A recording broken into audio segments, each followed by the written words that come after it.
اکثر لوگ پوچھتے ہیں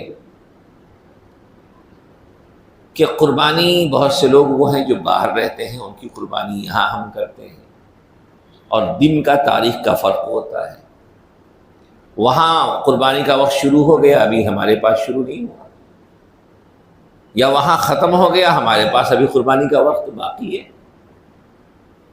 تو اس سلسلے میں فقہ نے لکھا ہے کہ سب سے بہتر شکل یہ ہے کہ قربانی ایسے وقت میں کی جائے کہ دونوں کے یہاں وقت ہو، جن کی طرف سے قربانی کر رہے ہیں وہاں پر بھی قربانی کا وقت ہو، اور جس مقام پر قربانی کر رہے ہیں وہاں بھی قربانی کا وقت ہو۔ یہ سب سے افضل طریقہ ہے۔ لیکن اصل اعتبار ہے قربانی جس مقام پر کی جا رہی ہے اس مقام پر قربانی کا وقت ہو، یہ اصل ہے۔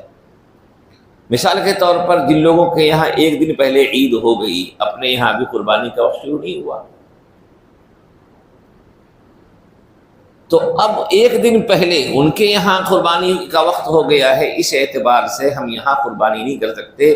اصل ہے کہ جس مقام پر قربانی کی جا رہی ہے وہاں پر قربانی کا وقت ہو، تو ان کی طرف سے قربانی یہاں پہ کب کر پائیں گے؟ جب یہاں قربانی کا وقت ہو۔ وہاں وقت ختم ہو گیا، جیسے کہ سعودی عرب میں، عرب امارات وغیرہ میں ایک دن پہلے وقت ختم ہو جائے گا اور یہاں قربانی کا وقت باقی رہے گا، تو ان کی قربانی یہاں ہو جائے گی۔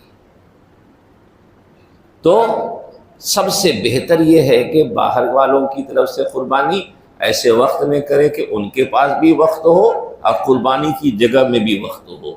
لیکن اگر اس کی رعایت نہیں کر پا رہے ہیں تو اصل اعتبار ہے قربانی کے مقام کا، کہ وہاں پر قربانی کا وقت ہونا ضروری ہے۔